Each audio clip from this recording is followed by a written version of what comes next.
Boa noite a todas as pessoas presentes. Muito obrigado por nos prestigiar aqui nessa noite. Eu também gostaria de agradecer à Defensoria Pública de Santa Catarina por ter proporcionado esse espaço de debate e também agradecer ao CECADEP, que é o Centro de Estudos de Capacitação e de Aperfeiçoamento da Defensoria Pública de Santa Catarina. Peço que sigam nas redes sociais. É muito importante que nós tenhamos esse espaço, porque compreender os fenômenos discriminatórios é essencial para construir políticas públicas que sejam efetivas e também criar instituições mais acolhedoras e mais inclusivas. Por isso que nós escolhemos o tema direito antidiscriminatório, proteção jurídica das diferenças e os desafios do microsistema de proteção. Eu gostaria de começar com alguns dados estatísticos, porque às vezes podemos ter a impressão de que o fenômeno da discriminação não nos atinge, ou de que atinge apenas uma parcela específica. Então, vamos lá, vamos aos dados. Por exemplo, a hora trabalhada por uma pessoa branca, em média, ela vale 67,7% a mais do que a hora trabalhada por uma pessoa preta ou parda, segundo dados do IBGE de 2024. As mulheres recebem, em média, 21,2 menos do que os homens nas empresas, com mais de 100 pessoas, segundo dados do Ministério do Trabalho e Emprego de 2025. Além disso, 85,3% das pessoas com obesidade já sofreram discriminação em razão do peso, a chamada gordofobia. São dados da ABESO, Associação Brasileira para o Estudo da Obesidade e da Síndrome Metabólica. Além disso, 72% das empresas preferem contratar profissionais com menos de 40 anos de idade, evidenciando a persistência do etarismo do mercado de trabalho. São dados do PwC Brasil e FGV-EARESP de 2023. E esse dado é muito importante, porque todos nós vamos envelhecer. Então, se 72% das empresas não querem contratar quem tem mais de 40 anos, todos nós, goste ou não, em algum momento da nossa vida, podemos sofrer discriminação. Além disso, o Disque 100 registrou mais de 7 mil denúncias de violação de direitos da população LGBTQIAPN+, apenas no ano de 2024. São dados do Ministério dos Direitos Humanos e Cidadania de 2025. Então, esses números, eles revelam que o fenômeno da discriminação, ele não é um fenômeno difuso, abstrato. Ele é um fenômeno que atinge concretamente pessoas no Brasil. E, além disso, ele afeta oportunidades, ele limita as trajetórias dessas pessoas que foram discriminadas, e ele também compromete os projetos de vida dessas pessoas. E o custo, como vocês podem ter percebido pelas estatísticas que eu falei, ele não é apenas um custo individual, ele é um custo social. Eu trouxe só mais um dado para vocês verem o quanto que a discriminação ela é custosa. Segundo o Ministério do Trabalho e Emprego, se houvesse igualdade salarial entre homens e mulheres, haveria mais 93 bilhões de reais por ano na economia. Então, apenas a discriminação salarial entre homens e mulheres já gera um rombo bilionário na economia brasileira. E isso mostra, então, que a discriminação e o preconceito, ele produz sofrimento, ele produz desperdício de talentos, perda de produtividade, redução de renda, mas ele também atrasa o desenvolvimento econômico e social. Então, quando a gente fala sobre racismo, sobre classismo, sobre sexismo, gordofobia, etarismo, homotransfobia, capacitismo e qualquer forma correlata de discriminação e intolerância, não é apenas direitos individuais que estão sendo tratados, e isso já era muito.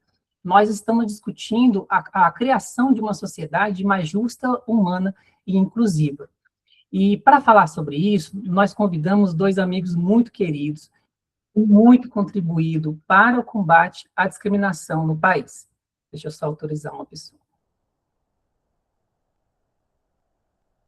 Nós temos aqui, primeiramente, o doutor Fábio Francisco Esteves, que é conselheiro do Conselho Nacional de Justiça, ele é juiz do Tribunal de Justiça do Distrito Federal e Territórios, é doutor em Direito pela USP, é professor da Escola da Magistratura do Distrito Federal do Instituto de Direito Público, o IDP, e ele tem uma atuação destacada em cidadania racial, em inclusão, em enfrentamento às desigualdades estruturais, e, além disso, ele tem uma atuação que foi destacada como ex-juiz, ele é ex-juiz instrutor do gabinete do ministro Edson Fachin, no Supremo Tribunal Federal.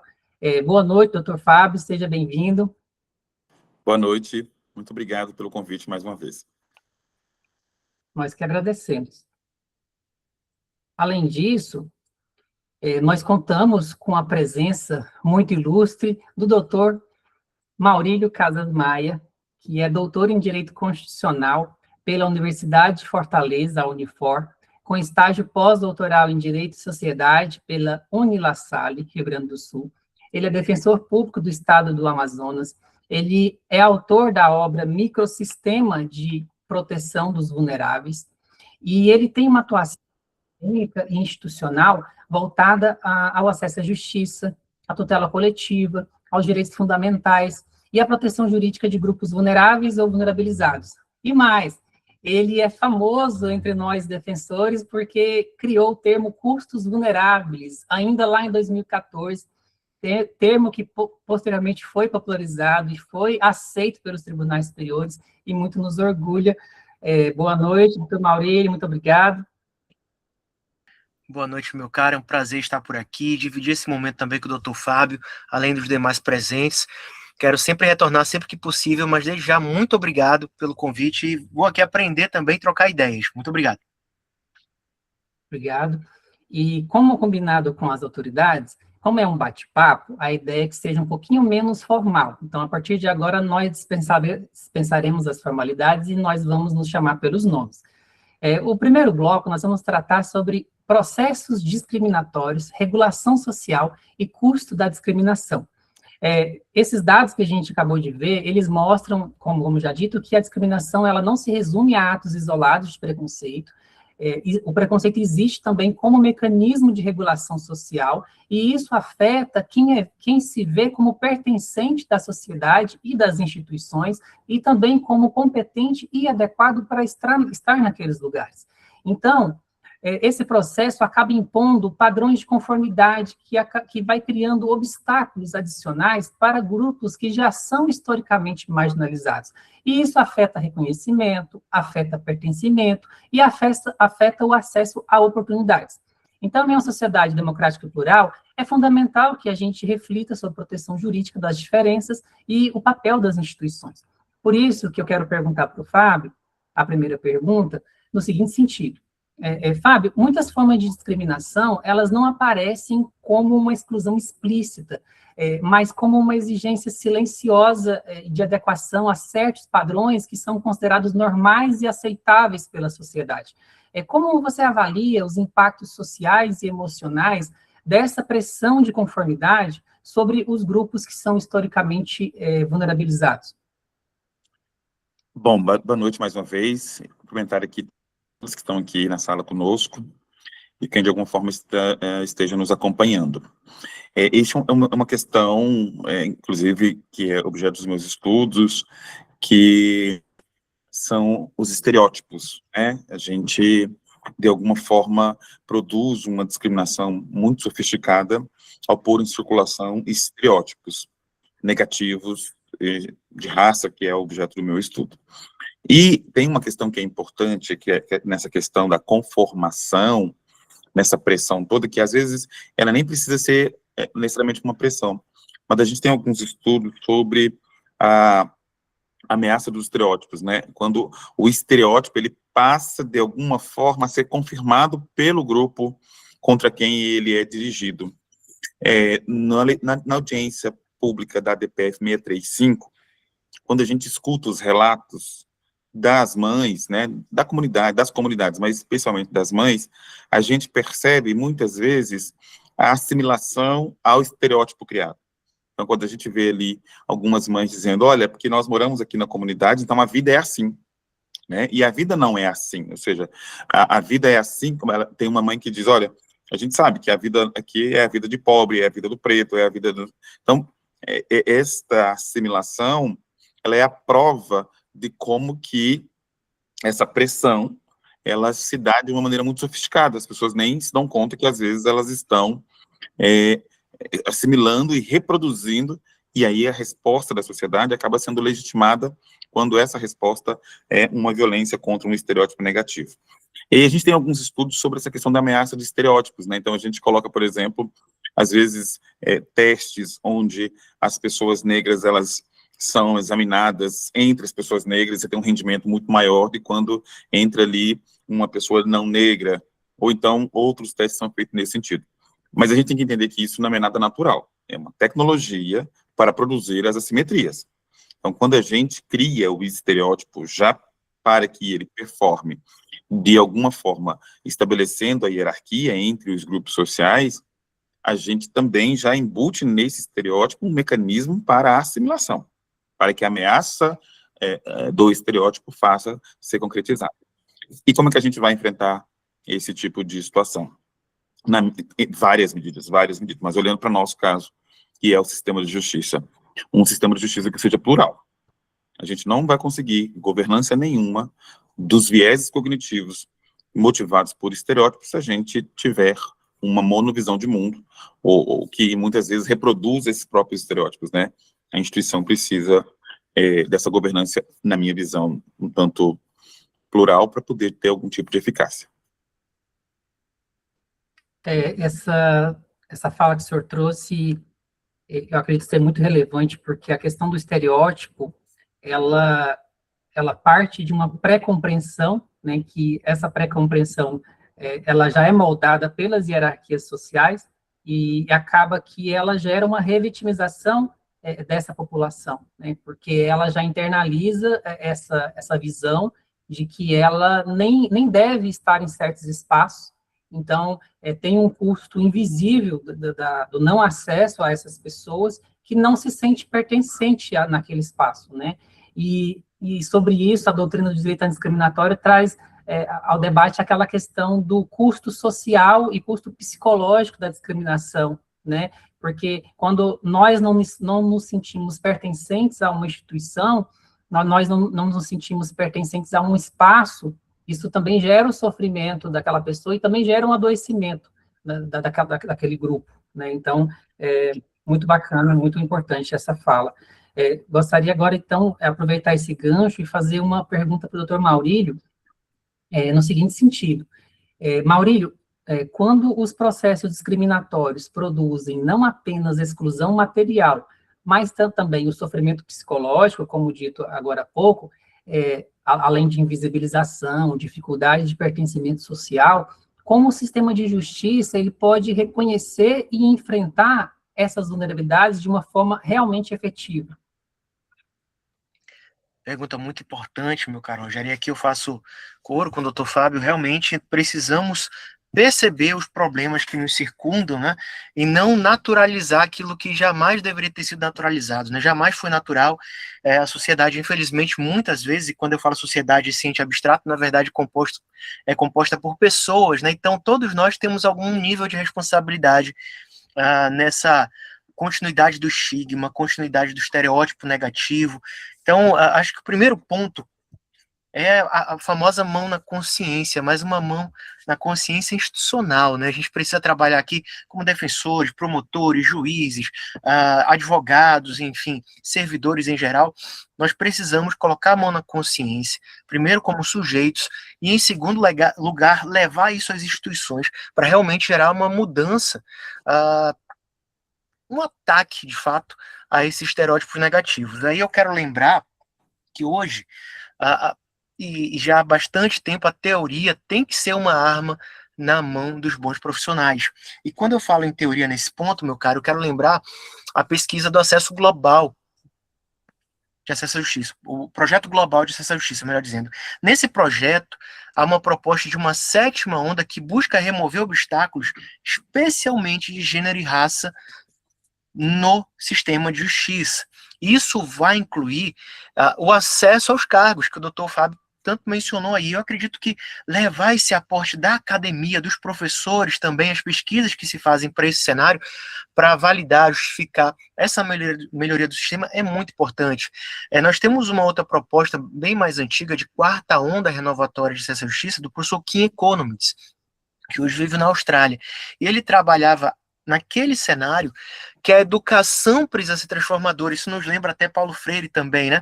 No sentido de que nos bancos de faculdade é preciso estimular eticamente os estudantes a pensarem um direito antidiscriminatório.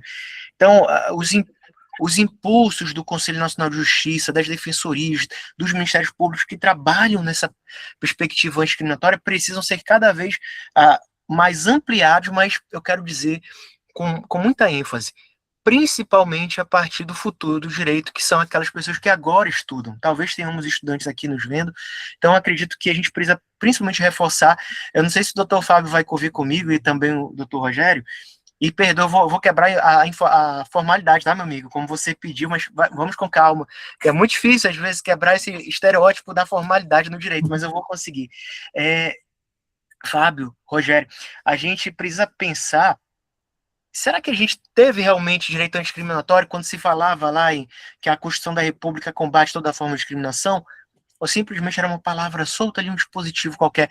Eu acredito que muitos de nós tiveram, assim, aulas vazias, não por maldade do professor, mas porque aquele momento histórico não estava comportando essa percepção. E graças a profissionais como o Fábio, né, como você, Rogério, a gente pode hoje pensar isso de maneira mais aprofundada. Então, aquilo que Mauro Capelletti falava há décadas atrás, é preciso transformar a consciência do profissional. Isso nós começamos nos bancos de faculdade.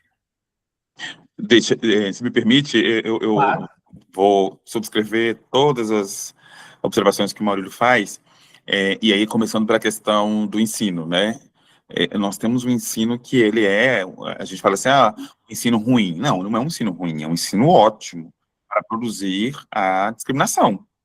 É um ensino ótimo para manter o estabelecimento, para manter os status quo. Então, você tem, por exemplo, um direito constitucional que traz, logo nos primeiros capítulos dos manuais, um conjunto de métodos interpretativos e princípios interpretativos que não dizem absolutamente nada, que, na verdade, tem uma disfuncionalidade enorme, porque são incompatíveis entre si, aquela coisa toda, e, no fim, para se resumir, ele concede um sujeito universal, né? Algo que é completamente incompatível com o direito antidiscriminatório, o sujeito universal, e a gente está reproduzindo isso até hoje. Todo o manual de direito constitucional que a gente pega, ele começa a parte hermenêutica numa situação extremamente dramática. É dramático o que os nossos manuais, tirando um ou outro manual de direito constitucional, a gente começa tratando, já tendo uma dificuldade enorme de chegar no artigo 5º e produzir um sistema antidiscriminatório.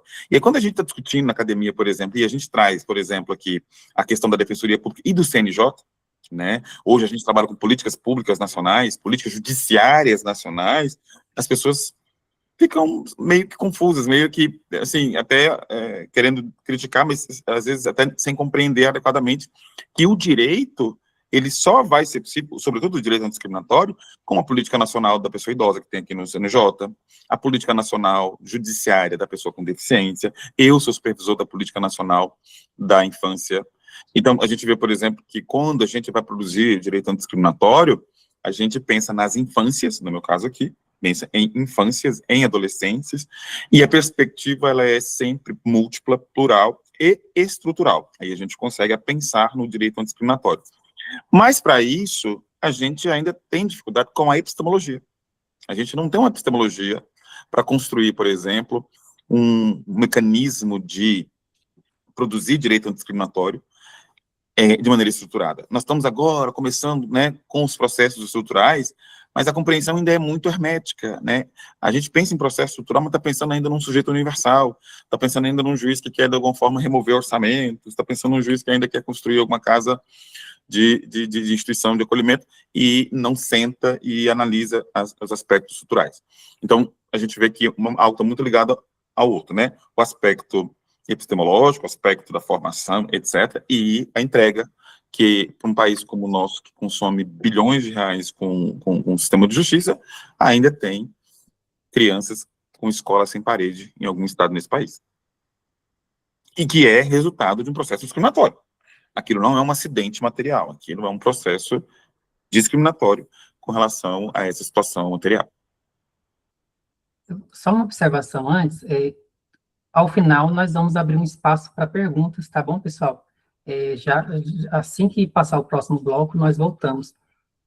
Voltando agora para essa questão, né, primeiramente, o que o Maurílio falou, eu concordo com você sobre a questão de não naturalizar, mas o que eu acho mais importante realmente é sobre a responsabilidade, né, porque todos nós somos agentes potenciais de discriminação, inclusive discriminação dentro do próprio grupo, né, porque nós também temos a discriminação dentro do grupo. E isso é muito interessante, por exemplo, aqui em Santa Catarina tem um contexto de violência doméstica que está sendo debatido de uma forma bem ampla, né, porque é muito alto os índices, e nós temos a recomendação 33 do Comitê sobre a eliminação de todas as formas de discriminação contra a mulher, temos a Convenção de Belém do Pará, que uma das questões que eles trazem é justamente a desconstrução de estereótipos de gênero, né, que afetam e que criam e reproduzem as discriminações contra as mulheres e contra outras minorias relacionadas ao gênero. E por isso eu acho muito importante essa fala sua, Maurílio, porque a responsabilidade, por exemplo, da violência doméstica é de todos nós temos que debater esse assunto, que é um assunto muito importante. As ondas renovatórias, realmente, eu também acredito que são muito importantes.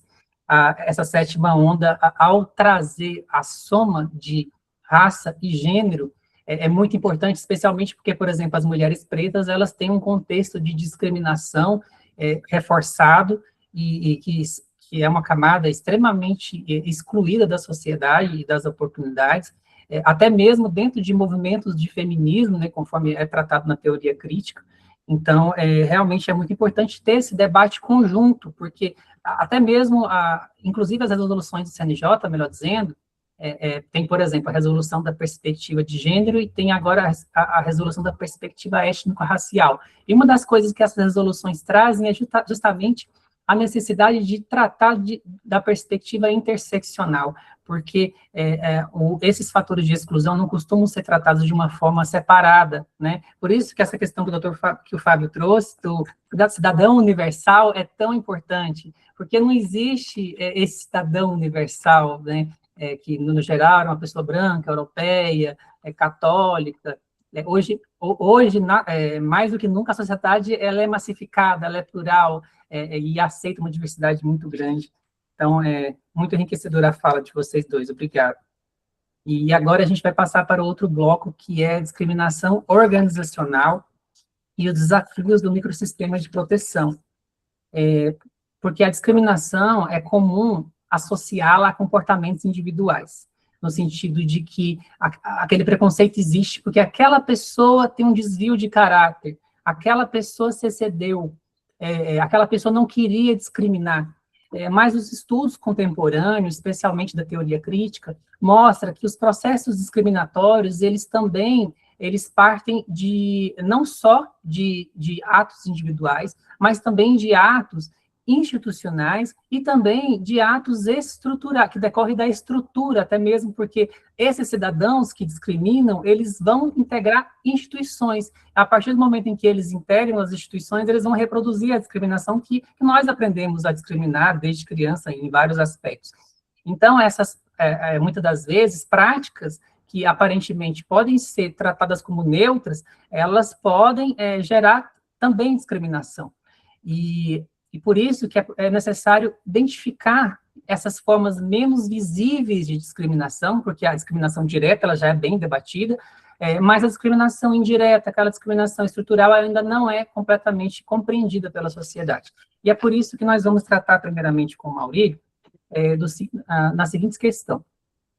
Maurílio, tem autores que estudam a discriminação estrutural e organizacional, e eles têm mostrado que as práticas excludentes, muitas vezes, elas persistem, mesmo em ambientes que formalmente defendem a igualdade. E muitas das vezes, essas pessoas, elas não conseguem sequer enxergar esses fenômenos discriminatórios. Então, como o senhor avalia o desafio das instituições e das pessoas, né, que integram essas instituições, de identificar e enfrentar essas formas mais sutis. E, na verdade, essa pergunta, perdoe, pessoal, essa pergunta é para o Dr. Fábio. Eu vou reformular, Dr. Fábio, perdão. Acontece, estamos erros do ao vivo. Aí eu faço um parêntese, né? O professor Fábio é um esperto, né, nessa área, e eu sou um professor de processo, né, e acesso à justiça. Então, eu responderia a pergunta, mas não com o mesmo talento do professor Fábio, experiência que ele tem, viu? Pois é. A questão é um tema que me atrai muito, eu gosto muito disso, porque tem uma questão pessoal, né? Eu integro um sistema de justiça, particularmente o Poder Judiciário, onde os números não nos deixam confortáveis, né? Então, você tem uma magistratura negra diminuta num país onde 60% das pessoas, aproximadamente 60% das pessoas se declaram pessoas negras, né? E aí você encontra hoje no Brasil menos de 200 juízes pretos. Então, a gente tem que investigar qual é a questão institucional. Mas, ainda em termos mais específicos, talvez seja legal a gente colocar que a discriminação institucional, ela não necessariamente se confunde com a discriminação organizacional, né? Digamos que a discriminação institucional ela tem um aspecto um pouco mais amplo, né? Um pouco mais de macro, de macro representação. Agora, a discriminação organizacional, eu gosto do tema porque ela está no nível da gestão, ela está no nível da governança, né? Então, diz respeito a processos seletivos, por exemplo, que vão utilizar de critérios neutros para poder sustentar a normalização de ausências. Você vai ter o assédio moral e sexual interseccionado com discriminação, que façam que a vítima desapareça, façam que a violência desapareça. Então, a gente tem algumas tecnologias que vão, de alguma forma, atravessar a organização, a ponto de causar, dentro dessa organização, assimetrias que vão, de alguma forma, estabelecer quem é que vai ocupar os espaços decisórios. Então, eu gosto muito de trabalhar com a questão da discriminação organizacional, porque fica muito fácil onde é que nós vamos identificar quem está nos espaços de tomada de decisão, quem está nos espaços de expressão de poder no âmbito da organização. E aí a gente tem uma série de recursos para que essas assimetrias se viabilizem no âmbito da organização, como, por exemplo, as microagressões, né? A gente tem hoje um mecanismo poderoso de produzir isso de forma que pareçam medidas neutras. No campo da organização, a gente tem, da discriminação organizacional, a gente tem um discurso forte da meritocracia, né? Talvez seja o espaço onde esse discurso se performa muito mais intensamente, em processos, etc. Aqui no judiciário mesmo a gente vive, para citar um exemplo, a questão da ação afirmativa destinada à promoção de juízas ao cargo de desembargadoras, numa lista exclusiva para mulheres. E a gente tem um debate muito caloroso ainda sobre esse aspecto, mas, poxa, elas já passaram num concurso no primeiro momento, então agora elas estão, de alguma forma, em pé de igualdade com os magistrados, sobretudo naqueles tribunais onde a antiguidade é a regra. E a gente vai ver que não é assim. E é uma dificuldade muito grande da gente entender o processo discriminatório organizacional, né? Como que essa organização, ela vai, por exemplo, colocar mulheres para trabalhar no interior do país, como é que fica a questão da escola, como é que fica uma série de questões que a organização pouco se importa com isso e acaba que dificulta a trajetória dessa mulher aqui no âmbito do Poder Judiciário. Bom, e aí, como é que a gente dá conta da discriminação organizacional? Claro que existem uma série de medidas individuais, né, de letramento, de formação, de curso, campanha, comunicação, etc. Mas a gente sabe que nada disso funciona sem, de fato, intervenções mais adequadas, como, por exemplo, orçamento. São pouquíssimas as instituições que têm um orçamento para inclusão. E onde não há inclusão, não há que se falar em hipótese nenhuma de combater a discriminação. É dificílimo a gente combater a discriminação num quadro onde ele é muito homogêneo. A gente vê isso ao redor do mundo, as pessoas discutindo, dizendo, olha, fica muito difícil. E aqui, quando a gente pega, por exemplo, uma lentíssima evolução, a magistratura, por exemplo, há 10 anos que nós temos uma ação afirmativa, né? 10 anos, e a magistratura não mudou nada, a magistratura continua exatamente a mesma coisa. Então, não está sendo ainda criado uma remoção dos processos discriminatórios no âmbito organizacional. E aí a gente vê, por exemplo, muitas vezes a neutralidade sendo suscitada, né, sendo arguída em várias questões normativas, por exemplo, processo disciplinar. O processo disciplinar é um elemento, uma ferramenta extraordinária para poder causar discriminação. E muitas vezes há uma alegação de neutralidade que não permite ou que escamoteia muito processos organizacionais discriminatórios. E eles são vários, né, espalhados na linguagem, na ritualística, né? Por exemplo, hoje, uma pessoa negra, quando ela ingressa na magistratura, as pessoas vão dizer, nossa, superou aí a barreira do racismo. E não é bem assim, né? E não estou falando de atos individuais. O próprio rito, o repertório da magistratura, ele não é algo facilmente assimilável por pessoas negras, né? Se vocês estão acompanhando algumas notícias, nós estamos tendo vários juízes recém-ingressos na carreira sendo excluídos dos quadros. Não estou dizendo que, eventualmente, não tenha lá alguma questão disciplinar, mas eu tenho estudado muito isso porque esse repertório, essa ritualística, essa coisa que a magistratura, de uma maneira muito rígida, de alguma forma ainda apresenta, é uma espécie de discriminação organizacional. Não estou aqui nem dizendo que a régua, digamos assim, disciplinar, possa estar contaminada com vieses raciais negativos. Estou dizendo que a própria estrutura organizacional já é por si só hostil, racialmente falando, a essas pessoas que ingressam na carreira. Eu queria aproveitar, só fazer uma repergunta para você, Fábio, já que você falou no início sobre representatividade, às vezes nós vemos a questão da representatividade de grupos que passam a atuar contra os grupos que eles teoricamente representavam. Então, por exemplo, uma mulher que é machista, uma pessoa preta que reproduz vieses racistas, uma pessoa LGBT que é PN+, que reproduz homotransfobia. Como o senhor consegue enxergar, já que o senhor falou sobre representatividade, esse outro aspecto? Essa é uma questão complexa e muito cara, e eu realmente tenho tido alguns embates com relação a isso. Só colocando aqui um ponto que é muito caro para mim. Primeiro, eu não defendo a representatividade apenas nesse aspecto, né? As pessoas às vezes se assustam que eu falo assim, olha, eu não quero pessoas negras ocupando espaço de poder para poder manejar demandas da população negra. Eu, de fato, não acho isso justo com as pessoas, né? E eu não teria nenhuma dificuldade quando uma pessoa negra fala, olha, eu vou fazer uma carreira solo e tá tudo bem. Porque já é uma questão difícil, né? Imagina, hoje, uma pessoa negra, quando ela entra no judiciário e a gente, de alguma forma, atribui a ela a responsabilidade de levantar as pautas antirracistas, isso é complicado, inclusive, do ponto de vista profissional dela, né? A gente vê em algum momento que isso vai lhe causar algum tipo de situação. Então, não é só por isso, é porque eu penso que, de fato, vai existir isso. E eu acho que isso chega até a ser uma ordem natural das coisas. Eu não acredito que as pessoas negras, elas vão necessariamente ter a responsabilidade de manejar as concepções da população negra. A minha compreensão de diversidade, de representatividade é outra.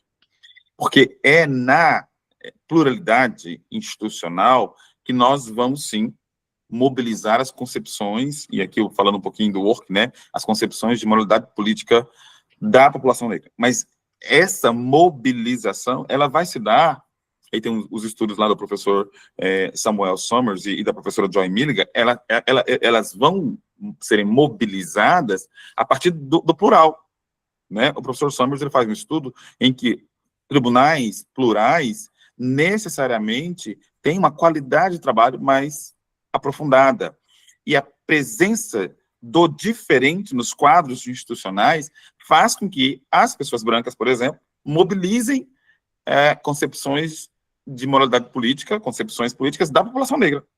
Então, a diversidade, ela funciona como um motor, mas no sentido de criar um espaço de discussão, criar um espaço de embates até, não necessariamente, o estudo do professor Summers, por exemplo, ele diz que o que mobilizou a discussão racial no âmbito daqueles colegiados foi, evidentemente, a presença de pessoas negras, mas essa mobilização se deu pelas pessoas brancas, né? É esse cenário que faz com que nós, aqui eu vejo hoje, por exemplo, o colegiado do CNJ, né? Nós somos 15, tem 2 pessoas negras.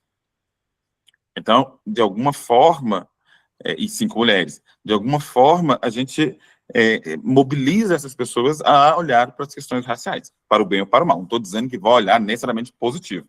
E aí, para mim, reciprocidade é isso, é mobilizar o debate, coisa que antes a gente não tinha, coisa que em times homogêneos a gente não tem. Obrigado, viu, Fábio?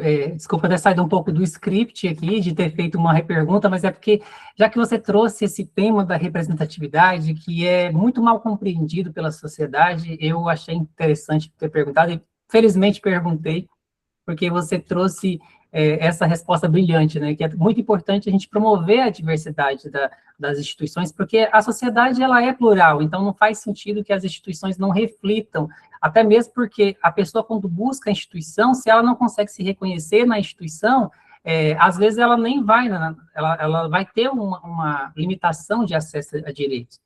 E aí, eu achei muito interessante algo também da sua fala sobre a educação em direitos. E isso tem tudo a ver com a Defensoria Pública, né? Porque a Defensoria Pública, ela tem uma missão institucional, né, prevista na Constituição, de promoção de direitos humanos, de defesa do regime democrático, isso também está na nossa lei complementar. E a educação em direitos, ela é extremamente importante, porque além dela favorecer o acesso dessa população ao conhecimento que possibilita ela ter acesso a direitos, porque tem muita gente que sequer sabe que tem direitos, ela também evita a judicialização desnecessária. Então, acaba que nós interferimos também no Poder Judiciário, a gente vai se interferindo, e positivamente nesse ponto. E outra questão também muito importante é sobre o orçamento, né? Da mesma forma que o orçamento das políticas públicas, ele é extremamente essencial, porque sem dinheiro, como você disse, não tem como fazer nenhuma política pública, a Defensoria também enfrenta isso, porque a Defensoria é justamente a instituição que defende essas pessoas vulneráveis e vulnerabilizadas, e muitas das vezes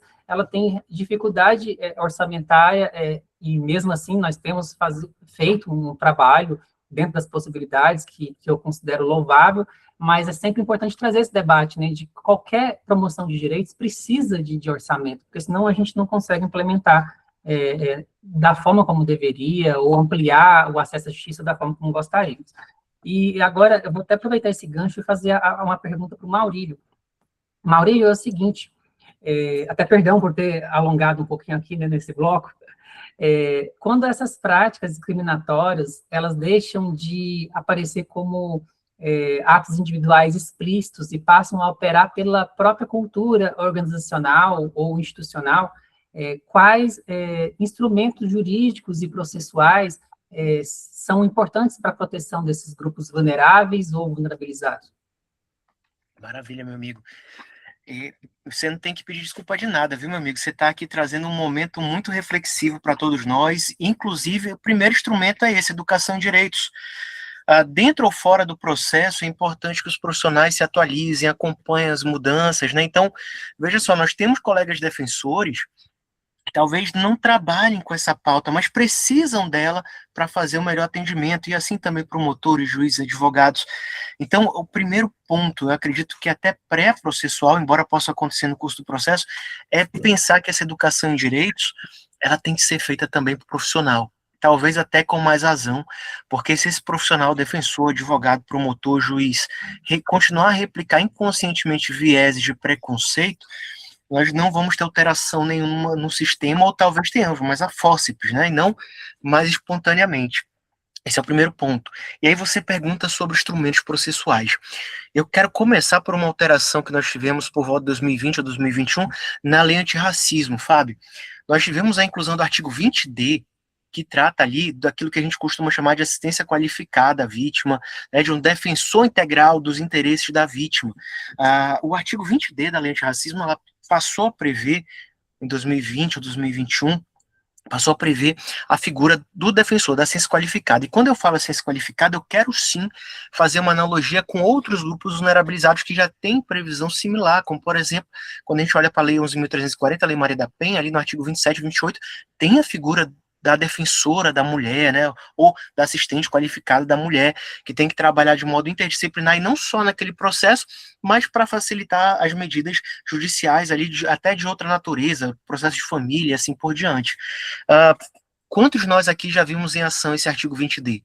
Quantos de nós aqui já vimos até um processo antirracismo? Até deixo essa pergunta para o Dr. Fábio, quantos passaram por ele nessa aventura que é a vida judicial dele? Na minha vida Na minha aventura de defensor público aqui, em toda a luta que a gente tem, eu confesso que eu não acompanhei casos, quando eu passava por várias comuns, né, criminais, não encontrava processos antirracismo, que me parece acender o sinal de alerta. Quanto mais se dirá o defensor da vítima de racismo, né? E aí, veja só, se a gente não promove uma alteração de mentalidade no sistema, não adianta alterar a lei. Nós tivemos em 2023 uma impugnação, um recurso em mandado de segurança, que é de número 70.679, da área da criança. O Ministério Público de Minas Gerais impugnando com mandado de segurança a intimação oficiosa de um juiz que, reconhecendo o microsistema de proteção de vulneráveis, determinou a intimação da Defensoria Pública para acompanhar a vítima criança, não só naquele processo, mas para tomar as medidas circundantes ali de outras áreas que tivessem ali a ver com o interesse da criança. Olha, movimentou-se o Poder Judiciário para excluir uma instituição sob o argumento de que ali no processo penal, onde o Ministério Público é dominus litis, seria já substituto processual da criança, o que é um problema para outra pessoa, que muitas vezes é uma pessoa preta, que é o réu. Infelizmente, a gente tem um racismo estrutural para debater também no processo penal. E aí, veja só, o Ministério Público se declara acusador e, ao mesmo tempo, defensor da vítima. Isso é um problema. Eu não gostaria de ser acusado pelo defensor da minha suposta vítima, né? Então, a gente tem que trabalhar com essas perspectivas para promover reflexão. Ora, chegou o seu STJ para discutir a exclusão de uma instituição. Ano passado, 3 processos discutiam o artigo 27 e 28 da Maria da Penha em tentativas de feminicídio, ou seja, o Ministério Público do Rio de Janeiro tentava excluir a Defensoria Pública do acompanhamento integral da vítima. Não, e aí o argumento era de todo tipo, como, por exemplo, se a vítima quiser que seja assistente da acusação. E aqui é o ponto de reflexão. Eu acredito que, dentre os instrumentos processuais mais revolucionários que nós temos que pensar no 27 e 28 da Maria da Penha, que o STJ já reconheceu como instrumento em aplicação coordenada com a Lei Henri Borel, como instrumento que alcança as crianças vítimas também, no microsistema de proteção de vulneráveis. Nós temos o 20D da Lei Antirracismo, que tem a mesma natureza e que faz o quê? Confere autonomia e dignidade à vítima.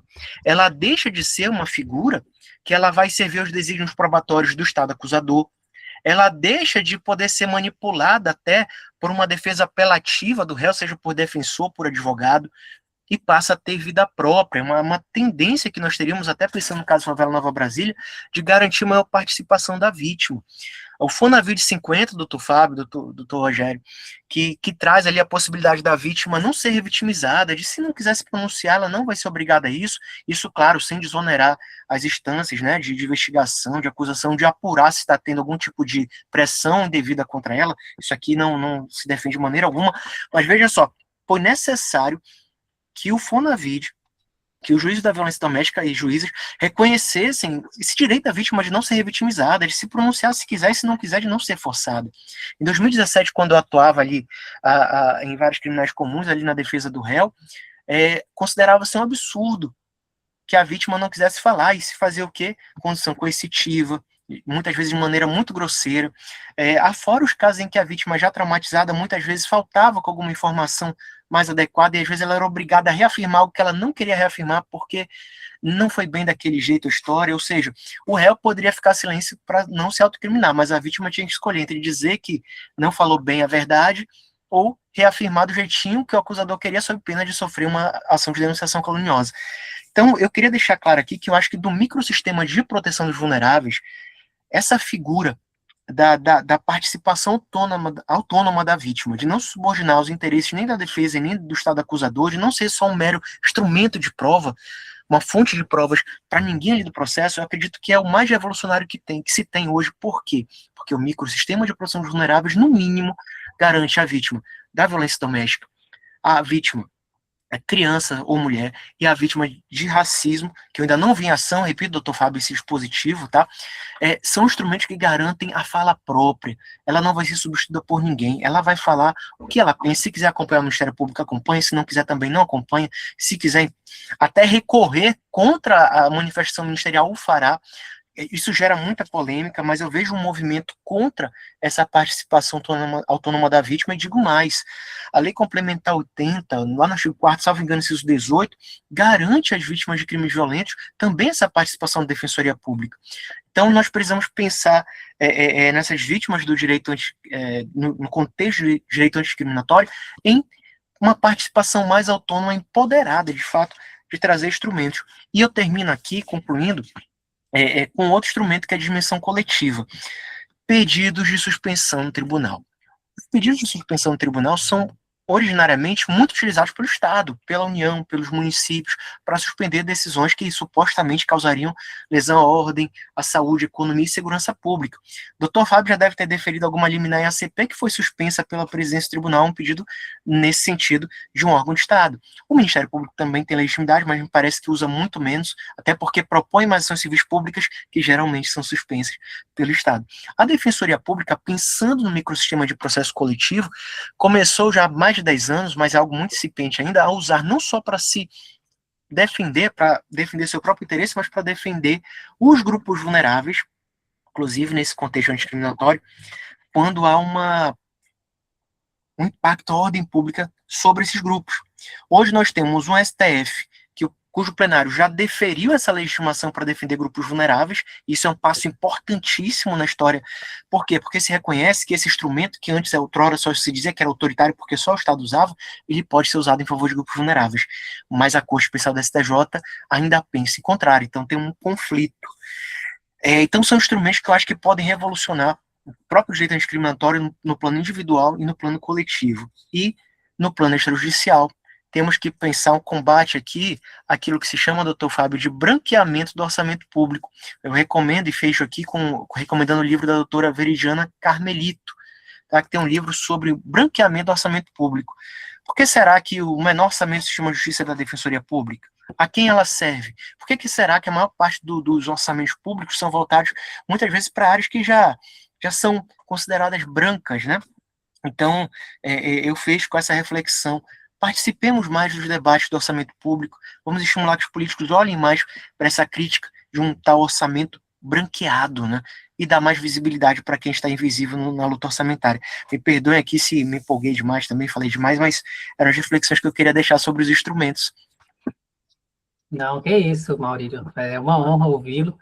E você trouxe alguns pontos aqui muito importantes, que eu vou também comentar aqui rapidamente.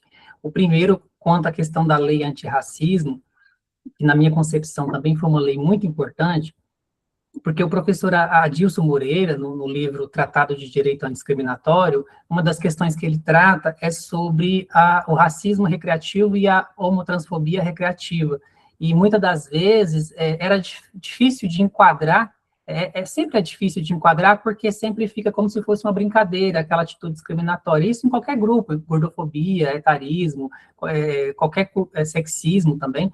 E aí é muito importante essa figura da assistência qualificada à vítima, porque algumas vezes a vítima pode querer uma repercussão penal, mas às vezes essa vítima não quer uma repercussão penal, então é importante saber como que aquela vítima pode ser reparada, né? Até mesmo o sistema interamericano, ele incorpora a restitutio integro, né? Que é a reparação integral, que ela vai muito além da visão penal ou pecuniária, ela pode ser uma reabilitação, uma restituição, uma garantia de não repetição, que pode ser uma política pública para conscientizar, né? Para evitar que aquilo aconteça de novo. E quanto à assistência qualificada à vítima também, inclusive, a Defensoria de Santa Catarina tem uma tese institucional sobre isso, Maurício, não sei se você sabe, falando, inclusive, que a assistência qualificada à vítima de violência doméstica e familiar, ela não se confunde com a assistência à acusação do processo penal, porque ela é muito mais ampla e, às vezes, a vítima de violência doméstica não necessariamente ela quer uma repercussão penal.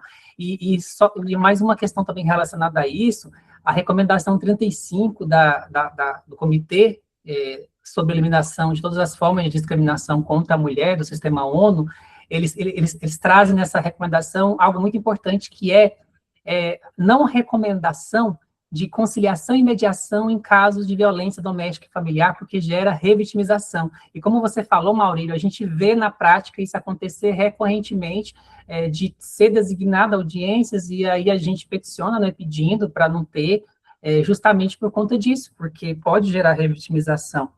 E por isso que é tão importante a fala própria, como você falou, de ouvir e afastar essa visão tutelar, que ela é muito impregnada na gente, né? Todos nós temos que fazer essa autocrítica de não ter essa visão tutelar, de não falar pelo assistido, de não falar pelo jurisdicionado, né, no caso do Fábio.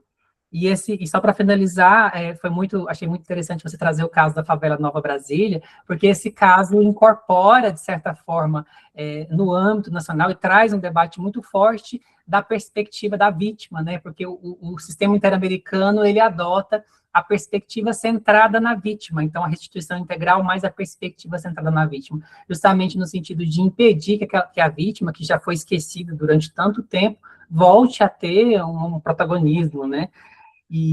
Então, muito bom, muito enriquecedor, obrigado. Antes da gente passar para as perguntas, quer falar mais algo sobre esse tema, Fábio? Ou podemos passar? Então, beleza. Então, agora, pessoal, nós vamos abrir agora para perguntas, para uns 10 minutinhos. Alguém quer fazer alguma pergunta? Pode fazer. Então, vamos lá, Maiara, pode ficar à vontade. Obrigada, boa noite. Boa noite. É um prazer ouvi-los, né? E queria fazer um comentário, na verdade, e um questionamento, tá? O comentário é sobre essa questão que vocês trouxeram no final agora, sobre a representação da vítima, né? É muito importante a gente escutar o que verdadeiramente a vítima, em qualquer desses âmbitos, realmente deseja, para poder, a partir daí, a gente agir. E eu tenho visto que, às vezes, isso é negligenciado. A gente perde um pouco o fio do respeito à autonomia, né, daquela pessoa, e a gente entende o que é melhor para ela e cria uma estratégia a partir disso. Então, acho que a gente tem que prestar bastante atenção.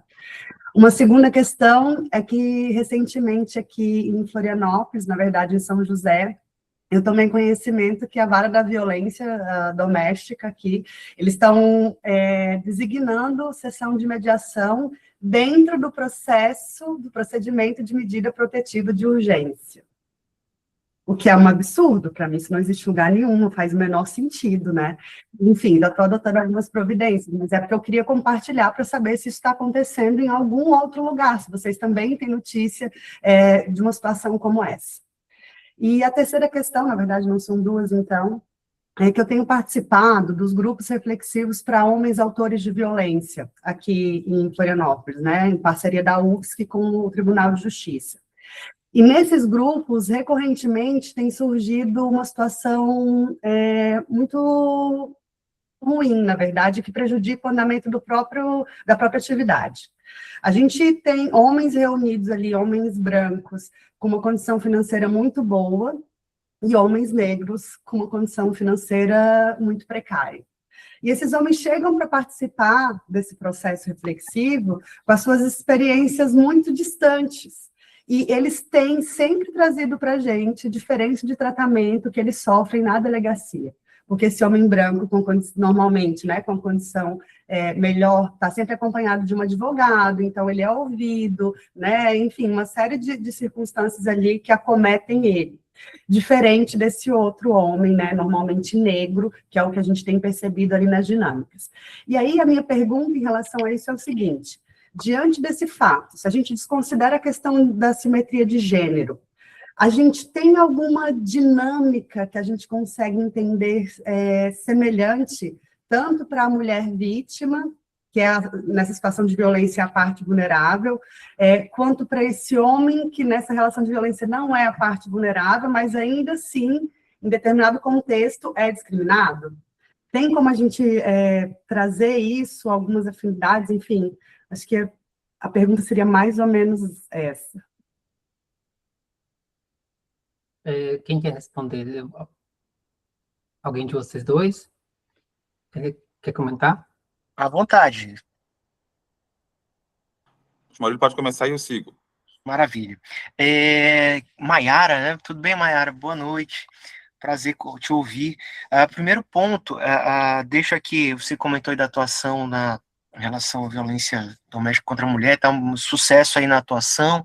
Deixa um abraço, viu, Rogério? Você citou o trabalho também da Defensoria de Santa Catarina para a doutora Anne Auras, que quando eu estive aí também conversei com ela, aprendi muito, já assisti a palestra dela também, então é uma das potências que a Defensoria tem nesse tema, então deixa o nosso abraço, nosso carinho e respeito a ela, assim como a você também.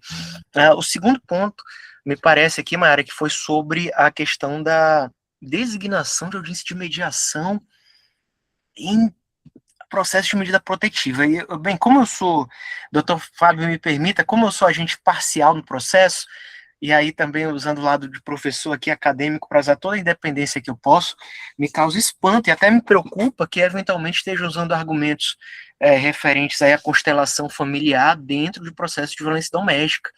É algo que pode ser muito agressivo, e aí voltar a submeter a vítima a procedimento de revitimização.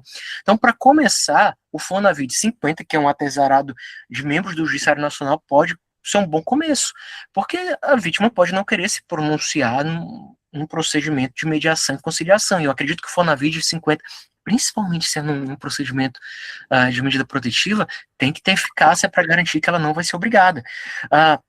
Segundo ponto, a lei de abuso de autoridade menciona que vítimas que foram submetidas à violência não podem sofrer também abuso institucional. Então, assim, não queremos chegar a esse ponto, mas a lei do abuso de autoridade está ali para ser relembrada, pelo menos nesse campo, para evitar que a vítima seja revitimizada se não deseja. Terceiro, a tentativa de levar à força e pisar na analogia dos procedimentos de família que supostamente obrigariam uma mediação inicial para o procedimento de família é algo muito complicado. Primeiro, o Rogério talvez lembre dessa situação, o Código de Processo Civil começa a afirmar que 2015, né, começa a ter vigência em 2016, começa a afirmar que agora era obrigatório, pelo menos em processo de procedimento de família, essa audiência de mediação. A Defensoria de São Paulo foi uma das primeiras do Brasil, se não a primeira, a interpor um agravo de instrumento no Tribunal de Justiça de São Paulo, óbvio, e trazendo a possibilidade de que aquela audiência, naquele tipo de caso, deveria ser afastada. Era uma exceção não captada pela regra originária. Então, assim, me parece que há muitos argumentos, inclusive para se tratar como violência institucional, esse tipo de mediação nesse contexto. A mulher não pode ser obrigada a participar de uma constelação familiar no Poder Judiciário. Acredito que isso é um caso, talvez, eu não sei se já foi levado para o Poder Judiciário a questão para o CNJ, a questão da constelação familiar, não sei se o doutor Fábio tem alguma ciência, se ele puder contar para a gente como está isso, se ainda está em andamento ou não, seria muito legal. E para finalizar, o último ponto, qual foi a questão da disparidade, né, entre pessoas negras e brancas que são processadas. Olha, lembra quando a gente falou ainda há pouco do livro do branqueamento do orçamento público da doutora Veridiana Carmelito? Pensa, eu tenho uma defensoria pública que hoje ela não consegue criar postos de defensoras e defensores públicos junto à delegacia. Se a gente tivesse um orçamento um pouquinho mais paritário com o Ministério Público, talvez a gente conseguisse isso. Só para você ter ideia, que no Amazonas, por exemplo, o orçamento da Defensoria Pública é 1,6, do Ministério Público 3,6, 2% a mais. Então, assim, não tem como a gente ter membros em todo lugar, que tem um membro do Poder Judiciário, um membro do Ministério Público, não obstante a Constituição da República 88 tenha dito que cada comarca seria inaugurada com um juiz, um promotor e um defensor. Isso ficou lá atrás, esqueceram.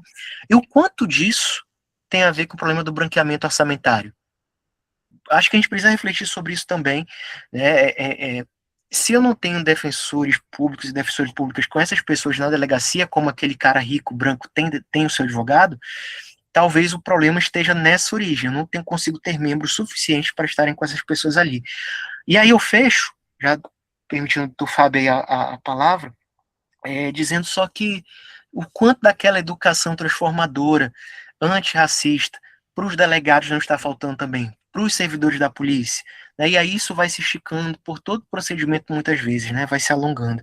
Então são reflexões que a gente precisa fazer urgentemente, suas perguntas são maravilhosas para provocar essa inquietação. Muito obrigado.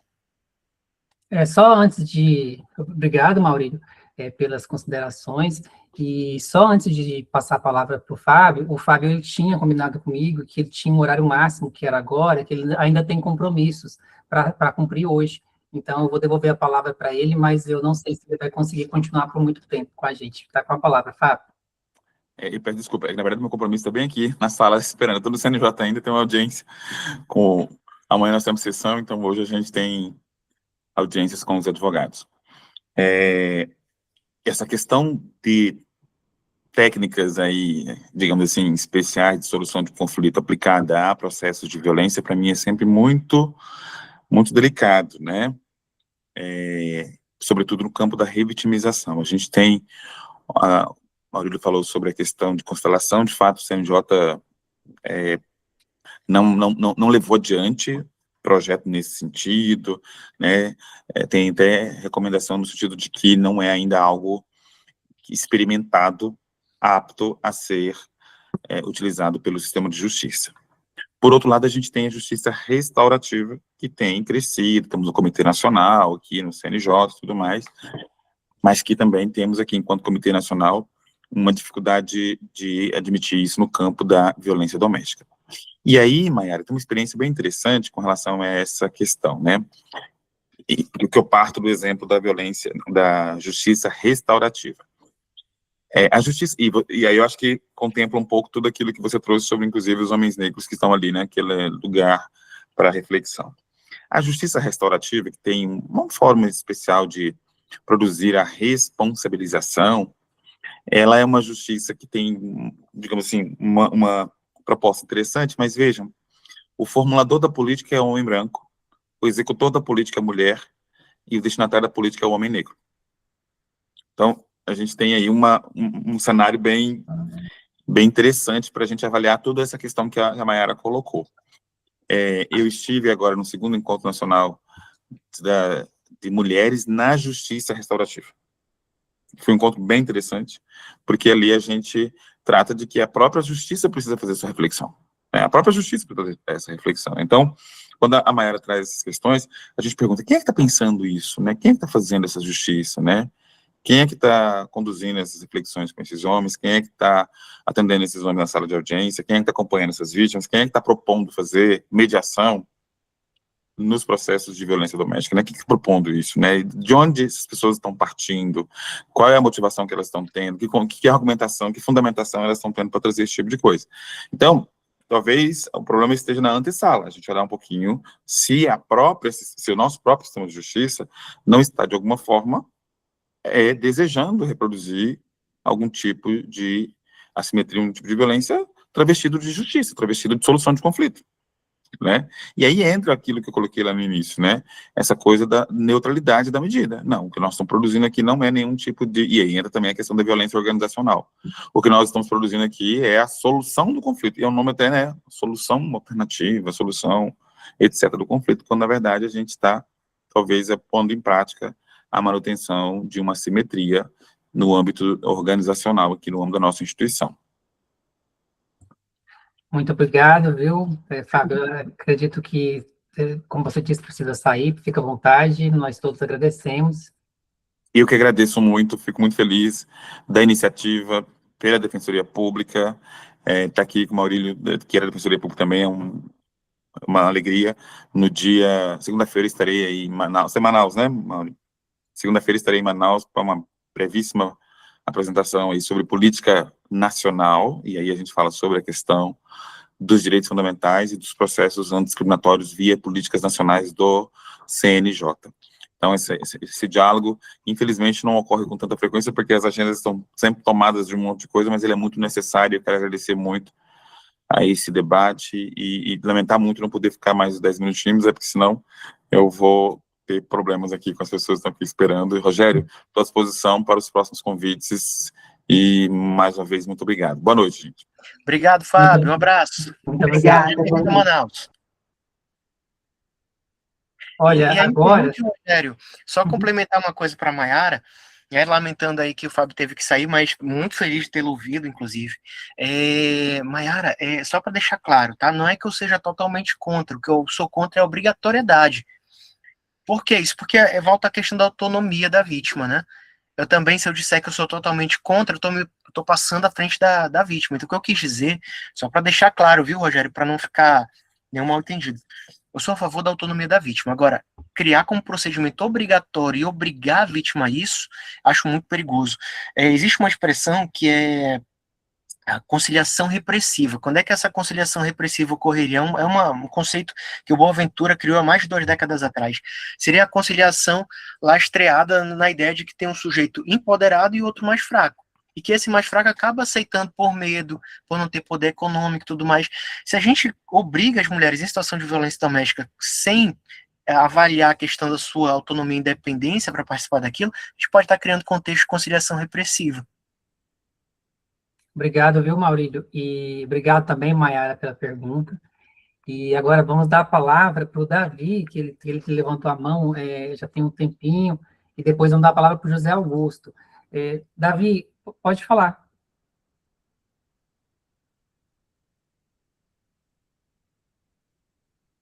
Davi? Na verdade, o Davi e o José Augusto abaixaram a mão, acredito que vocês clicaram sem, ou desistiu da pergunta, não sei, mas fiquem à vontade, se quiserem mandar pelo chat também, qualquer outra pessoa que quiser fazer a pergunta, podem ficar à vontade. E, Rogério, eu fico também à disposição pelo Instagram, tá? Maurílio Casermai, quem mandar mensagem lá também, eu podendo responder, irei, tá? Tem uma coisa que você comentou comigo, né, e a gente falava, não sei se você quer comentar, aproveitar enquanto ninguém pergunta. Uhum. Você lembra que a gente conversou da multiplicidade de grupos vulneráveis, né? São necessidades diferentes, os instrumentos de defesa não podem ser similares. Eu acho que a gente já tem pergunta aí, né? Desculpa, depois eu complemento contigo. Uhum. Pois não, Davi? Na verdade, eu só estava esperando só para falar. Não é mais perguntar, não, porque a minha questão não é jurídica. Eu vi que o debate aqui é bastante técnico e jurídico.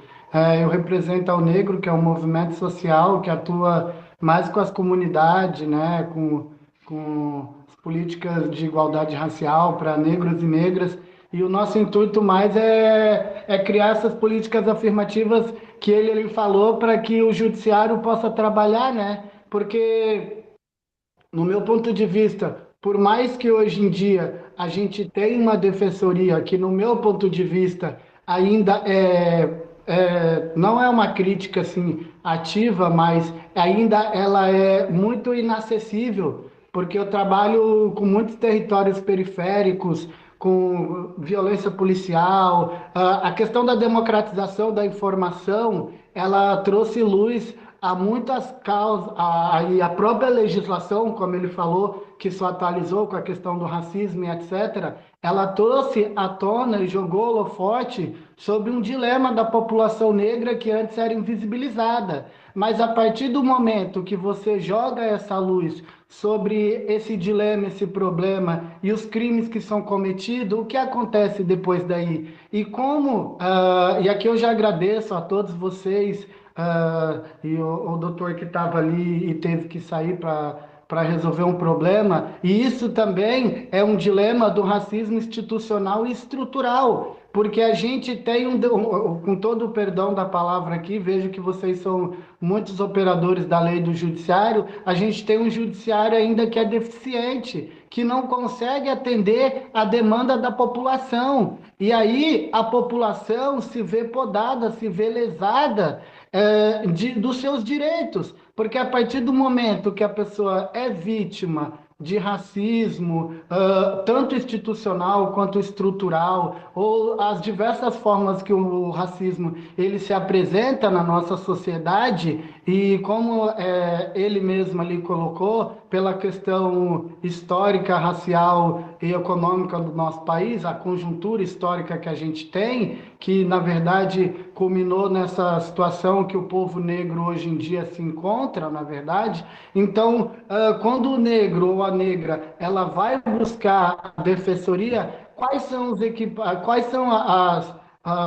os mecanismos que tem para poder estratificar essa demanda que é apresentada pelo povo negro na defensoria pública? O que a gente tem hoje em dia para munir de dados? Quais serão as próximas atuação lá na frente? Como que a gente, hoje em dia, no meu ponto de vista, isso é mais uma reflexão. Como ele falou, criar mecanismos para que essas pessoas que são periféricas, que já não se veem acolhidas pelas instituições da sociedade, que a gente ainda tem um judiciário hoje em dia que ele é muito autoritário. A gente vê a presença da polícia militar todo o tempo ali dentro do judiciário, a gente entende que é para fazer a segurança, mas de certa forma a gente também tem que reconhecer as duas instituições e a dinâmica como elas atuam.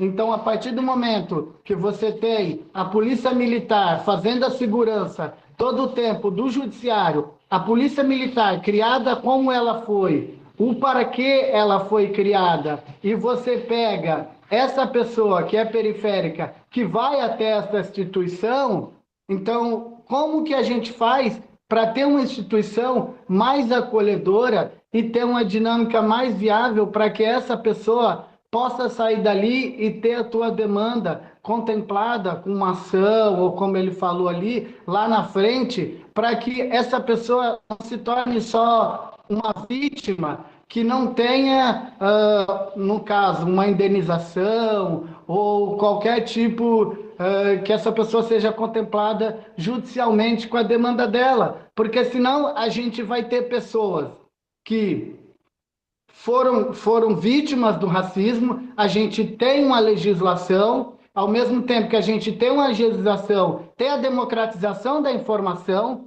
ou seja, o negro hoje em dia, ele sabe o que é o racismo, ele sente o racismo na pele, só que quando ele procura o judiciário, a gente tem um judiciário, defensor público, às vezes está sobrecarregado, um monte de processo em cima dele, ele não consegue esse acolhimento. Então, do que adianta ter a democratização da informação, ter a legislação, e quando ele vai buscar o judiciário está deficiente para poder atender a demanda dele. Sabe o que ele vai fazer? Como chega para a gente várias vezes aqui, me manda no WhatsApp, aqui... Ô, Davi, porra, eu fui lá na defensoria, cara, os caras lá não fazem nada. Mulheres negras que sofrem racismo, racismo institucional, racismo no ônibus, a gente tem racismo de todas as maneiras. Pô, primeira coisa que a gente fala, vai lá buscar a defensoria. Pô, Davi, mas a gente chega lá 5 horas,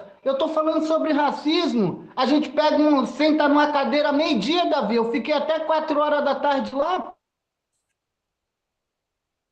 Davi, parece que Falhou, a né? conexão travou. Enquanto isso, ô Maurílio, deixa só um minutinho para ver se volta, mas quando voltar, a gente está também já encaminhando para o final, tem a pergunta do José Augusto também, só para a gente também não alongar muito no Se quiser, a no gente horário. comenta junto aí, né, do Davi. Eu participei mais dessa reunião, não é para Davi? criticar de tá. uma maneira assim rasa. Como que essa pessoa, chegando ali, ela vai ter esse acolhimento, vai ter uma instituição que vai estratificar depois e vai trazer isso para um resultado real na vida dos negros e negras. Peço desculpa por estender, tá? Eu já agradeço desde antemão por vocês dar essa oportunidade da gente estar refletindo e estar debatendo esses dilemas que está na vida do negro, da negra, que é periférica, que é o que a gente tenta trazer, é o que a gente quer, solução de verdade. Sempre que tiver um debate aí, pode convidar, que é o negro, está presente aqui, não só para fazer uma crítica rasa, mas sabendo também que o Estado, ele cria essas deficiências do judiciário. É o propósito, é o racismo estrutural, é dessa maneira. Então, infelizmente, os operadores, eles operam com a lei e com a estrutura que tem. Então, eu também compreendo vocês e não vou ser aqui hipócrita de sair fazendo uma crítica rasa ou baixa aos operadores da lei. Obrigado mesmo pelo espaço e desculpa qualquer coisa. Obrigado, viu, Davi? Realmente é muito enriquecedor quando nós temos na Defensoria a presença da comunidade. Então, por exemplo, a Defensoria de Santa Catarina, ela tem feito vários mutirões, que é uma das formas da sociedade estar próxima da comunidade, tem feito conferências também da ouvidoria, nós temos ouvidoria muito atuante. Então, é uma forma que a Defensoria tem justamente de ouvir a comunidade e melhorar os processos, porque todos nós, seja nós como servidores e seja as instituições, nós podemos melhorar em algum ponto. É um processo de construção constante, ainda mais a Defensoria Pública, que ainda luta por expansão, ainda luta pela questão orçamentária.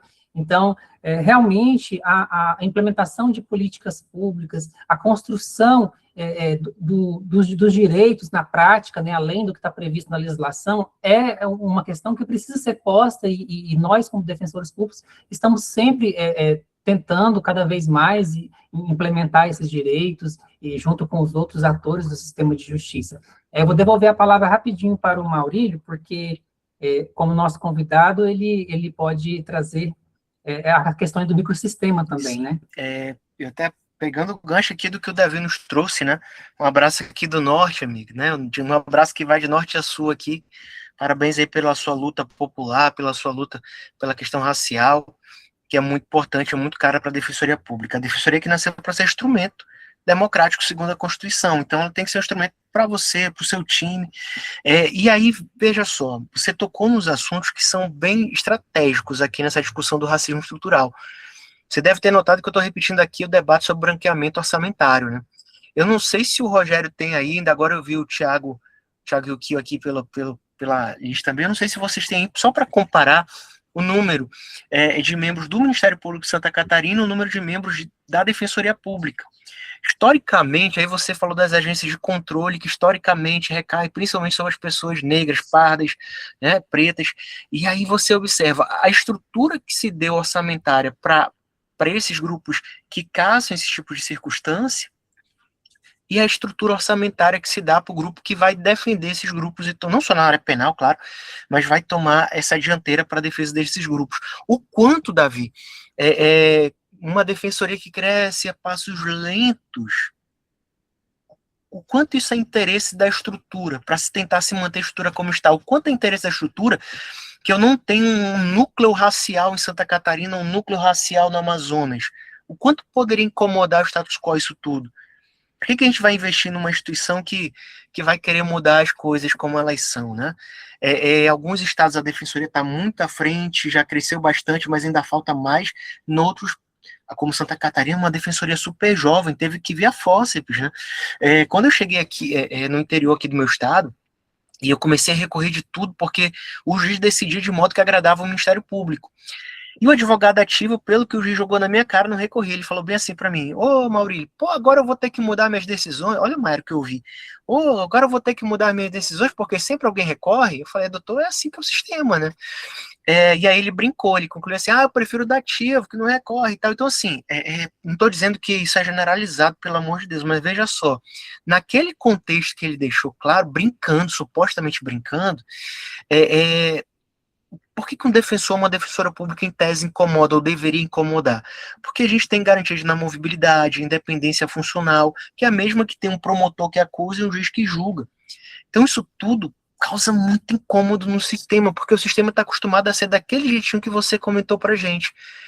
Então ter um defensor, ter uma estrutura que possa permitir à Defensoria de Santa Catarina ter um núcleo de igualdade racial, é algo que vai ter que vir com muita luta popular, como foi o próprio nascimento da Defensoria de Santa Catarina. Eu tô aqui no norte, Rogério, e assim, tô torcendo, e o que eu puder ajudar também, Davi, contem comigo. E eu só concluo dizendo uma coisa: até no plano coletivo, às vezes se esquece a Defensoria Pública.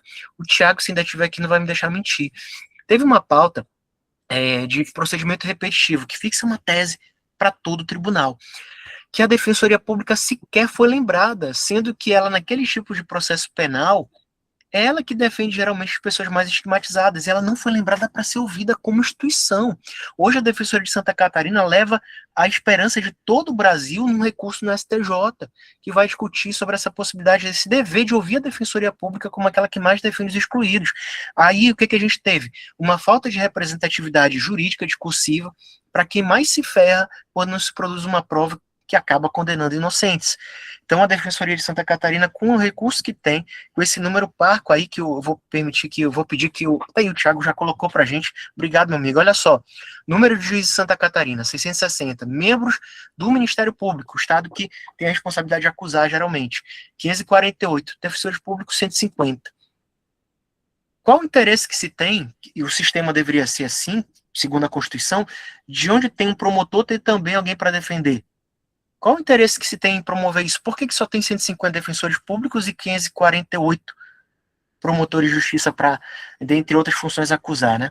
Então, assim, se a gente não começar a expor isso e se revoltar, e pedir mais igualdade, pedir menos branqueamento racial, e assim, não sei como a gente vai chamar isso, escurecimento orçamentário, não sei, cria um nome, mas peço um orçamento mais igualitário que permita criar um núcleo de igualdade racial, que permita ter, onde tem alguém para acusar, uma pessoa negra, branca, o que for, que tenha também um defensor público à sua disposição, com uma boa estrutura para recebê-lo dignamente, como o Davi quer.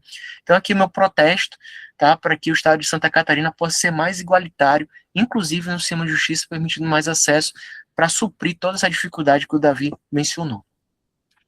Obrigado, Maurílio, pela contribuição, e também obrigado ao Thiago Yukio, que trouxe também esses dados.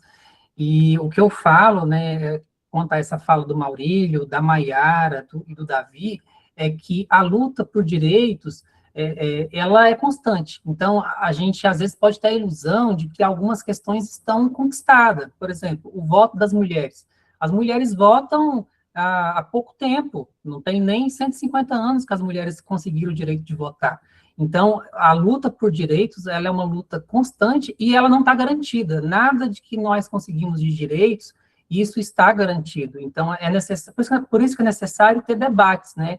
Um debate amplo, um debate sincero e buscar implementar essas políticas públicas, os direitos, para construir uma sociedade cada vez mais justa, né? E aí, só, encaminhando para o final, só para finalizar, eu vou abrir a palavra para o José Augusto, que estava aguardando também há um tempinho, e depois que ele fizer a pergunta dele, a gente comenta e a gente encerra já por causa do horário, tá bom?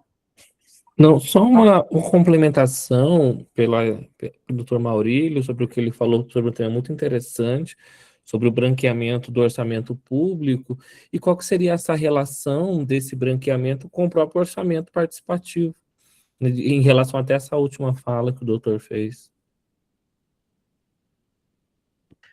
Obrigado, José. Orçamento participativo, e aí eu vou pedir, tá? Os colegas todos que estão aqui, vamos criar um nome para discutir essa situação. Como é que eu vou chamar? Escurecimento, já que tem um branqueamento, já que o orçamento é branco, como é que a gente vai escurecer, dar mais cor, ou dar o colorido, né? Orçamento colorido para o Brasil. Eu acredito, meu caro José, que o orçamento participativo pode ser a fonte multicolor que a gente precisa aí para melhorar essa distribuição orçamentária. Agora, veja só, o orçamento nunca vai chegar nas reclamações do Davi, por exemplo, se a gente não souber desses problemas e se a gente não começar a questionar os nossos governantes, legisladores sobre isso. Eu até questiono, José, Davi, o colega aqui que deixou uma pergunta aqui, o Jonathan, né? O quanto essa obsolescência, essa insuficiência da Defensoria Pública não é programada para manter as coisas como estão, né? E talvez o orçamento participativo, José, seja de fato um caminho possível para tentar começar a mudar alguma coisa. Essa questão do orçamento, ela é muito complicada também, né, Maurílio? Ela envolve vários aspectos, porque uma ilusão, nós aprendemos como se as coisas fossem separadas, mas a sociedade, ela é toda interligada. Então, o orçamento, ele se liga na estrutura da sociedade, e aí são vários fatores que influenciam, e a própria repartição do orçamento nas políticas públicas que vão ser feitas, elas envolvem várias escolhas, que também não é fácil de ser feito. Implementar política pública, quem trabalha com política pública sabe que não é fácil. O importante é que tenha realmente esse debate e essa participação da sociedade, na medida do possível, para que cada vez mais o orçamento tenha a cara também da sociedade, né? Então, obrigado também pelas contribuições. E, assim, eu me perdoe, Jonathan, eu não tinha visto que você tinha feito uma pergunta no chat, eu estou olhando aqui, só para finalizar, então, ele perguntou o seguinte, sobre a ótica da igualdade material, como seria o posicionamento com relação a cotas educacionais, a pessoas que não têm acesso geográfico a uma educação de qualidade, em comparação a pessoas de grandes centros urbanos. Você poderia comentar, Maurício? Meu caro Jonathan, eu acredito que eu pessoalmente, né, em termos jurídicos, eu acredito que essa exclusão geográfica, ela pode sim ser um fator de discriminação positiva para fim de cotas, tá? Eu acredito nessa possibilidade. Agora, veja só, aqui no estado do Amazonas, só para dar um exemplo bem breve aqui, o STF considerou inconstitucional a cota dos estudantes do interior do estado do Amazonas, aqui para o nosso estado, né? E veja só, eu estou falando do maior estado da federação, com muito isolamento geográfico, floresta de pé, casos em que você, pessoa pobre que não pode pagar um avião, precisa viajar de barco, ela vai passar semanas em cima de um barco para chegar do outro lado do estado. Às vezes, de avião, é mais fácil eu chegar em outro estado que chegar na outra ponta, na tríplice fronteira aqui do meu estado, em Tabatinga, que é Brasil, Peru e Colômbia, ali a tríplice fronteira, né? O STF, nesse caso, não validou esse isolamento geográfico como um fator de tratamento desigual para fim de cota na Universidade do Estado do Amazonas. Então, já me parece, já tem um termo do Bauman, que é elite voadora. Às vezes, a gente que estuda, né, o professor de faculdade, defensor, nem sempre a gente está perto o suficiente do chão para enxergar as formiguinhas lá embaixo, digamos assim, como pássaros que voam, né? Por que ele falava de elite voadora? Às vezes as elites, aqui eu estou fazendo uma crítica nesse caso para o Supremo, às vezes a elite está voando tão lá no alto, batendo asas tão lá no alto, que ela acha que enxerga alguma coisa, né? E essa crítica tem que ser feita para todos, autocrítica, né? Tem que ser feita por todo o sistema, principalmente os defensores públicos e nós, defensores que temos que estar ao lado e junto com o povo, né? Porque o nosso papel é ser instrumento de expressão do regime democrático, não é defender a lei como é o papel do Ministério Público. Então, eu acredito, respondendo diretamente, eu acredito que a vulnerabilidade geográfica, o isolamento geográfico pode ser um fator, sim, para fundamentar cotas, mas o Supremo talvez não tenha dado um bom sinal no caso do Amazonas, tá? Então, vamos discutir, vamos debater cada vez mais, Jonathan, trazer fundamentos diferenciados para a gente tentar demonstrar que precisa, sim, de um tratamento diferenciado nesse caso, tá? Obrigado, amigo. Obrigado, Maurílio, e obrigado, Jonathan, por essa pergunta, porque realmente a vulnerabilidade geográfica, ela é um tema que já tem algum debate, especialmente dentro de um tema que é a emergência climática, né? Então, a vulnerabilidade geográfica, às vezes, ela é tratada mais nesse aspecto de questões climáticas, de questões de acesso à justiça, de educação e saúde. Não é muito tratado ainda num contexto social mais amplo de que, na verdade, esse isolamento geográfico acaba limitando as opções dessas pessoas em vários aspectos. E também tem uma questão que é muito importante. O êxodo rural, né, que nos últimos 30, 50 anos, nós tivemos um êxodo rural exponencial, e isso afeta o trabalho da Defensoria Pública. Porque o que acontece? Esse isolamento geográfico que você trouxe, ele faz com que essas pessoas que seria interessante que elas ficassem no lugar onde elas estão, porque elas irão produzir, elas irão colonizar aqueles espaços, elas vão migrar para grandes cidades e muitas das vezes não vão conseguir ter oportunidades, porque não tem espaço para todo mundo na sociedade capitalista, e aí essas pessoas, elas vão ser os nossos assistidos da Defensoria, em grande parte.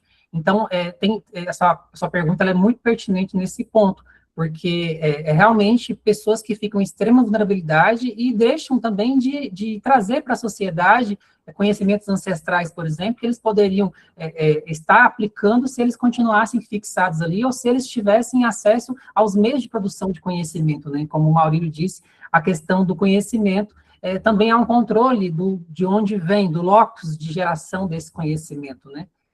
Pode falar, Maurílio. E aí me permita, amigo, só trazer um exemplo muito breve. Logo que eu entrei na Defensoria Pública, ali em 2013, 2014, eu participei de uma audiência pública em que várias etnias indígenas estavam sendo demandadas numa ação possessória coletiva, multitudinária, né? E no final da audiência, um dos indígenas, assim, muito ofendido, porque o juiz falou supostos indígenas, e aquilo ofendeu muito ele, porque ele falou que ele não era suposto indígena, ele era indígena, e ele me explicou o seguinte, Jonathan, Rogério e demais que eu vejo aqui, Marina, Maiara, Maitê, ele falou bem assim, olha, doutor Maurílio, o índio, ele falou desse jeito bem simples, que ele falava de outra língua, então a língua raiz dele não era o português. Então ele falou mais ou menos assim, doutor, o índio, ele quer manter sua cultura, ele quer manter sua raiz com a floresta, mas veja, o filho do índio não tem um hospital lá na tribo para ele. O filho do índio não tem uma universidade para o filho ser doutor, como o senhor é. E eu quero que meu filho tenha um médico se adoecer e possa estudar para ser doutor sem perder sua cultura. Por isso que eu vim para Manaus. Então, assim, concluindo, às vezes as pessoas saem da sua raiz, da sua terra, que conecta ela realmente ao sentido de ser, porque ela não quer que um filho morra de uma doença sem atendimento médico. porque não quer que o filho dela não tenha uma perspectiva de levar a cultura indígena para uma faculdade, uma universidade, um doutorado, um pós-doutorado. Então, a raiz é isso, né, Rogério? Pensar políticas públicas que criam oportunidades para suprir necessidades que, quando não supridas, vulnerabilizam. É isso que a gente tem trabalhado, não é, Rogério? Que é a defensoria como instrumento de abrandamento desse ciclo pernicioso das vulnerabilidades sociais. E discussões como essa a gente aprende muito. Obrigado, professor. Obrigado pela oportunidade, Rogério. Um abraço, Tiago. Sou seu fã, meu amigo. Olha, Maurílio, obrigado pela complementação. E sobre esse tema, eu lembrei do conceito de florestania, né? Que é mais do que a cidadania na floresta, é o conceito de respeito à natureza e de integração da proteção da natureza com a proteção da cultura tradicional e de toda a potência que vem dos conhecimentos tradicionais, né? Então, muito obrigado. Olha, o Tiago levantou a mão, Tiago Yukio. Ah, foi sem querer, tudo Até bem, sem Thiago. querer, ele tem prioridade, meu irmão. Então, vamos lá, para finalizar, é o seguinte.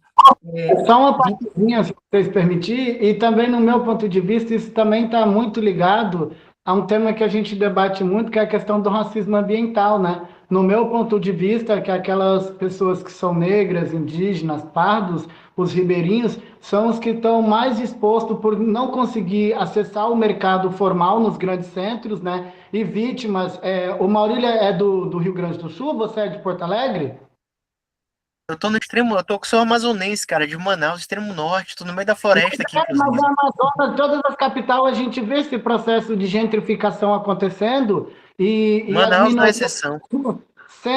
sendo expulsas das grandes cidades e vão cada vez mais para a encosta, vão para barrancos, etc. E como ele falou, pela questão geográfica, no acesso ao serviço público, é vítima do racismo ambiental, né? Que hoje em dia muitos dizem que é quando o judiciário ou alguém fala sobre isso, é o ativismo judiciário ou o mimimi, mas que na verdade, como ele falou, o Rogério acabou de colocar aqui, e ele também que é de Manaus, a gente vê na prática como isso acontece nessas zonas de segregação que são criadas e as pessoas infelizmente não conseguem acessar na prática. Isso vai impactar na vida delas, no concurso público, no judiciário, no legislativo, no executivo. A gente vai ter a população cada vez mais podada e cada vez mais deficiente de estar acessando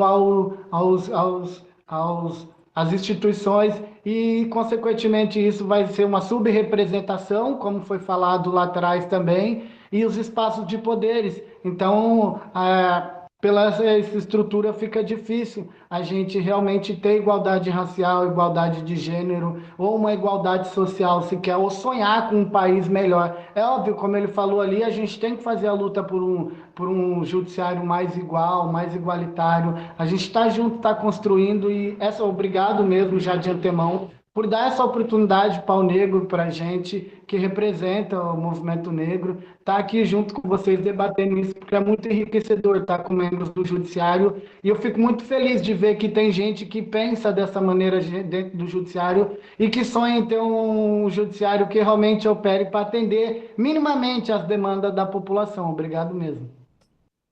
O Davi, foi bacana você ter falado sobre o racismo ambiental, só para fazer um comentário sobre o que você trouxe, a Corte Interamericana de Direitos Humanos, não sei se você sabe, recentemente ela publicou a opinião consultiva 32, e essa opinião consultiva ela é sobre emergência climática e direitos humanos. Nessa opinião consultiva, ela reconheceu que a violação dos direitos ambientais ela é uma violação de direitos humanos. E ela trouxe uma série de recomendações para os estados, e eu acredito que nos próximos anos a gente vai ter alguns debates sobre o racismo ambiental, já estamos tendo, mas acredito que vão ter mais debates em razão também dessa opinião consultiva 32. Ela trouxe obrigações reforçadas para o Estado de adotar políticas públicas em relação a essas questões.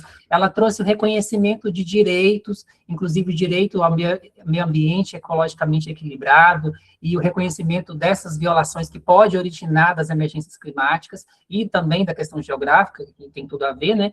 E ela também trata da necessidade de proteção reforçada de grupos vulneráveis ou vulnerabilizados, que aí entra a questão do isolamento geográfico. e é uma opinião que, apesar de não ter um caráter vinculante, como uma sentença da corte, ela tem um viés argumentativo, interpretativo muito forte, que vai, de certa forma, ser usado no sistema de justiça como um todo. Então, depois, se você não conhece, dá uma olhadinha para você ver que é bem bacana. Então, agora, só para finalizar, a nossa reflexão central, então, é o quê? As discriminações estruturais, elas não têm como ser combatidas apenas com medidas pontuais. É necessário que nós criamos também respostas estruturais para combater essas discriminações estruturais. E nós vimos aqui no nosso debate que a discriminação, ela pode limitar oportunidades, ela limita o reconhecimento, ela limita a participação social, como trouxe o Davi, por exemplo, e inclusive por meio de práticas institucionais que são consideradas como neutras, né, como trouxe o Fábio também durante a fala dele. E por isso, exige políticas públicas estruturadas e contínuas, né, conforme o Maurílio trouxe, das ondas renovatórias, da importância de debater, de criar instituições eficazes, que busquem realmente concretizar esses direitos, reconhecer essas vulnerabilidades, revisar práticas, promover a inclusão, a igualdade material, né, não basta uma igualdade meramente formal, é importante que tenhamos um olhar específico para certos grupos, e proteger também as diferenças, porque a sociedade é plural, como trazido aqui no nosso debate. E, no mais, eu quero agradecer, né, agradecer aqui, novamente, o Dr. Fábio Francisco Esteves, que infelizmente teve que sair um pouco antes, mas esteve aqui conosco, abrilhantando o nosso encontro. Agradecer ao Dr. Maurílio Casas Maia, que para a gente da Defensoria um nome de grande orgulho, né, que já é conhecido aqui amplamente, não só na Defensoria, em todo o meio jurídico.